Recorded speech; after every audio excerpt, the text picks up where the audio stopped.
हो भर लो ट्रालियां ते खिच लो तैयारी सेंटर ना पेचा पेगा फेर एक बारी जदों करेंगी किसानां नूं खराब दिल्लीए नी तेरी हिक ते हिक उत्ते नचूगा पंजाब दिल्लीए नी तेरी हिक ते ओ हिक उत्ते नचूगा पंजाब दिल्लीए नी तेरी हिक ते।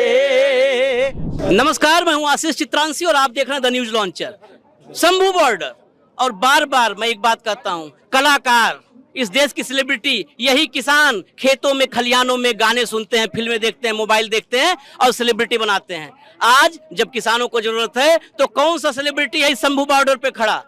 वो सेलिब्रिटी रेशम सिंह अनमोल। और इसलिए मैंने आज रेशम सिंह अनमोल को, वक्त कम था इनके पास लेकिन रोका, क्योंकि इनकी आवाज देश के बाकी सेलिब्रिटीज के कान, जो माया नगरी मुंबई तक बैठे हैं, उनके भी कान तक जाना चाहिए और किसानों तक जाना चाहिए आवाज, जो उत्तर प्रदेश में, पश्चिमी उत्तर प्रदेश में पुलिस ने डिटेन कर रखा है, बैठा रखे हैं, मध्य प्रदेश में, राजस्थान में। मैं सीधे जो है अनमोल से बात करूंगा। रेशम सिंह अनमोल, एक तो मुझे बड़ी व्यक्तिगत खुशी हुई जब मैंने देखा कि एक सेलिब्रिटी आज किसानों के बीच जोश बढ़ाने आया। एक्चुअली मैं सेलिब्रिटी या कलाकार बाद में हूँ, मैं बेसिकली एक किसान हूँ। कल भी मैं अपनी गेहूं को पानी लगा के यहाँ पहुँचा था। आज मेरा वेडिंग का शो है, मैं वो लगाने जा रहा हूँ, तभी वैसे टाइट हुई मेरी लगाई हुई है। अभी मैं वहाँ पे जा रहा हूँ। अभी अपने यूपी की या बिहार की, हरियाणा पंजाब को छोड़ के रेस्ट ऑफ दी कंट्री की बात करी है। एक्चुअली सबसे ज़्यादा लड़ाई उन्हीं लोगों की है। अभी मेरा वेडिंग शो था लखीमपुर में, पीलीभीत में, काशीपुर में, उत्तराखंड और यूपी में। मैं वेडिंग शो लगा के आया हूँ पंजाब के। वहाँ पे मैंने लोगों से पूछा, वहाँ की जो गेहूँ है तो उसको प्राइस एमएसपी मिलता ही नहीं है उन लोगों को। यूपी में तो मिलता नहीं है एमएसपी, और एमपी में नहीं मिलता, महाराष्ट्र में नहीं मिलता। एक्चुअल में पंजाब और हरियाणा का जो किसान लीड कर रहा है, ये लड़ाई उन लोगों के लिए है, ताकि आपकी जो फसल है उसका एक कानून बन जाए। जैसे हम आलू लेके गए, बड़ी मेहनत से आलू हमने उगाया, खेतों में उसको लेके गए, 5 रुपये, 10 रुपये, 15 रुपये, किसी ने लिया नहीं लिया, वो सड़कों पे बिखरा हुआ होता है। जब उसके चिप्स बनते हैं, उसके चिप्स ग्रामों में बिकते हैं, 5-10 रुपये को 1000 रुपये कारपोरेट कंपनियां कमाती हैं। तो उन्हीं लोगों के लिए लड़ाई लड़ी जा रही है। वहाँ तक ये शायद नेशनल मीडिया तो दिखाता नहीं है। ये लड़ाई उन्हीं लोगों के लिए है।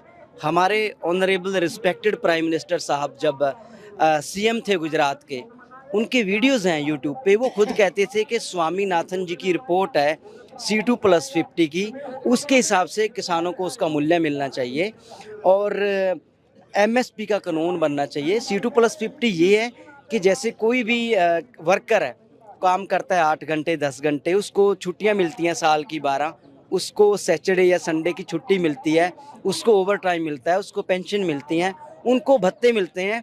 पर आम किसान का ना तो वीकेंड है, ना उसको छुट्टियां मिलती हैं, ना उसको पेंशन मिलती है, ना उसको ओवर टाइम मिलता है। वो दिन रात सर्दी गर्मी में मरता है, उसकी फैमिली भी उसके साथ दिन रात काम करती है, फिर भी वो पीछे क्यों है? उन्होंने रिसर्च की थी स्वामीनाथन जी ने, जिसको हमारी सरकार ने भारत रत्न दिया पिछले हफ्ते। उन्होंने फार्मूला निकाला था C2+50 के हिसाब से फसल का मूल्य किसान को मिलना चाहिए। पंजाब हरियाणा में फिर भी थोड़ा बहुत मिल रहा है, यूपी में, एमपी में, रेस्ट ऑफ इंडिया में मिल ही नहीं रहा। ये लड़ाई उसी चीज़ की है और लोगों तक ये जानी चाहिए, वरना वो हमें हिंसावादी, आतंकवादी, पता नहीं क्या क्या बोलेंगे। आप सब लोगों के लिए ये लड़ाई है, किसानों का साथ दें लोकतांत्रिक तरीके से, सोशल मीडिया पे और लॉजिक के साथ बात करें, किसी को गाली नहीं देनी और अपने संस्कार ना भूलें। अनमोल भाई, मैंने तो उत्तर प्रदेश से आलू और ये फसलें ला करके पंजाब में किसानों को, यूपी के किसानों को बेचते हुए देखा है, और 3 रुपए किलो का आलू किसान का हवा पैकेट में भर के हवा की कीमत लगते हुए चिप्स में देखते हैं हम लोग। दरअसल सवाल एक बहुत महत्वपूर्ण है कि आखिर पंजाब के बाहर, पंजाब में शंभू बॉर्डर, हमने तो सारे पिछले किसान आंदोलन देखे थे। शंभू बॉर्डर तो आज की तारीख में मुझे लगता है कि किसान आंदोलन ने इसको पवित्र भूमि बना दी है, पवित्र धरती बना दी है। यहाँ से जो संदेश जाना चाहिए वो दिल्ली में गोदी मीडिया नहीं दिखा रही है, देश में जा नहीं पा रहा है, इसीलिए यहाँ हम दिल्ली छोड़ करके यहाँ आकर के बैठे हैं। आखिर ये कैसे किसान कैसे हक पाएंगे जब स्वामीनाथन साहब को, वहां पर मैं तो थोड़े कठोर शब्द इस्तेमाल करता हूं, स्वामीनाथन साहब को भारत रत्न दिया और स्वामीनाथन साहब की सिफारिश नहीं लागू की, ये भारत रत्न के बहाने खिलवाड़ नहीं हो रहा है। चौधरी चरण सिंह को आपने भारत रत्न दे दिया, और किसानों का मसीहा लोग कहते हैं पश्चिमी उत्तर प्रदेश में, उनके किसानों का मसीहा और किसानों को कुचल रहे हो, किसानों पर आंसू गैस के गोले बरसा रहे हो। एयर स्ट्राइक का शौक लग गया है, एक बार 19 से पहले बालाकोट में कर दिया था, अब किसानों पर एयर स्ट्राइक करने लगे। कल स्वामीनाथन जी की बेटी ने भी बोला है कि आप किसानों को दुश्मनों की तरह ट्रीट आप लोग क्यों कर रहे हो। ये भारत रत्न वाली बात ऐसी है जैसे हमारा कोई बाप दादा हो, जब वो हमसे बुढ़ापे में पानी मांगे, दूध मांगे, चाय मांगे, दवाई मांगे, हम उसको देना, मरने के बाद उसकी समाधि बना के उसकी पूजा करें, है ना। करना ये चाहिए था कि जो किसान है देश के, स्वामीनाथन जी ने जो फार्मूला निकाला था, ऑनरेबल पीएम साहब जब सीएम थे गुजरात के, वो खुद ये बोलते थे कि हम इसके हिसाब से आपको रेट मनमोहन सिंह को चिट्ठी लिखा था इसीलिए। हाँ जी, तो हमें उनका वही वादा किसान याद करवा रहे हैं, और ये लोगों को बात समझनी चाहिए। और हम तो तन मन धन से लगे हुए हैं, और पंजाब का किसान हमेशा ही लीड करता है। हमारे गुरुओं ने हमें सिखाया है कि हमें ना तो धार्मिक कट्टरता में जाना है, हमारे लिए कोई बोले राम राम, कोई अल्लाह है, कोई शिव है गोसैया, कोई खुदाई। डेली हम गुरबाणी पढ़ते हैं, पढ़ते नहीं हैं, उसको फॉलो भी करते हैं। हम एक ओंकार की बात करते हैं कि गॉड इज़ वन, है ना, करते नहीं हैं। हम डेली लंगर जब बरताते हैं, किसी की ज़ात नहीं देखते, किसी का कलर नहीं देखते, किसी के कपड़े नहीं देखते, किसी का धर्म नहीं देखते। हम अकेला उसकी डिमांड नहीं कर रहे हक की, हम इंसानियत का पाठ भी पढ़ा रहे हैं दुनिया को। पिछले आंदोलन में भी पढ़ाया था, और अब भी हम वो पढ़ा रहे हैं।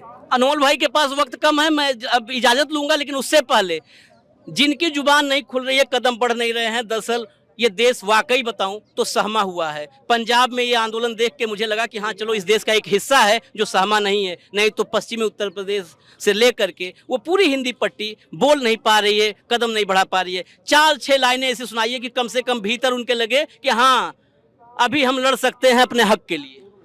पंजाबी में मैंने अभी एक गाना रिलीज़ किया है, फार्मर प्रोटेस्ट 2, वो मैं सुना देता हूँ। हो भर लो ट्रालियां ते खिच लो तैयारी, सेंटर ना पेचा पै गया फेर एक वारी, जदों करेंगी किसानां नूं खराब, दिल्लीए नी तेरी हिक ते, हिक उत्ते नचूगा पंजाब, दिल्लीए नी तेरी हिक ते, ओ हिक उत्ते नचूगा पंजाब, दिल्लीए नी तेरी हिक ते।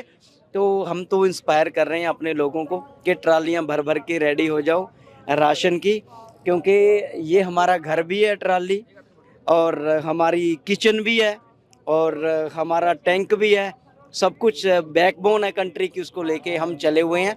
और जब तक हक सच की जीत नहीं होती, हम अपना सीना तान के खड़े हैं। आप लोगों ने सुना, और गौर से सुनिएगा, कान खोल के सुनिएगा, आवाज खोलिएगा, जुबान खोलिएगा। फिलहाल बहुत बहुत मैं धन्यवाद दूंगा रेशम सिंह अनमोल को कि इस तरह से किसानों के बीच में खड़े होकर के, और बाकी लखनऊ से लेकर और मुंबई तक बैठे सेलिब्रिटीज को भी संदेश दूंगा, जरा जुबान खोलें, किसानों के लिए, उनके हक की बात करें। फिलहाल एक ब्रेक।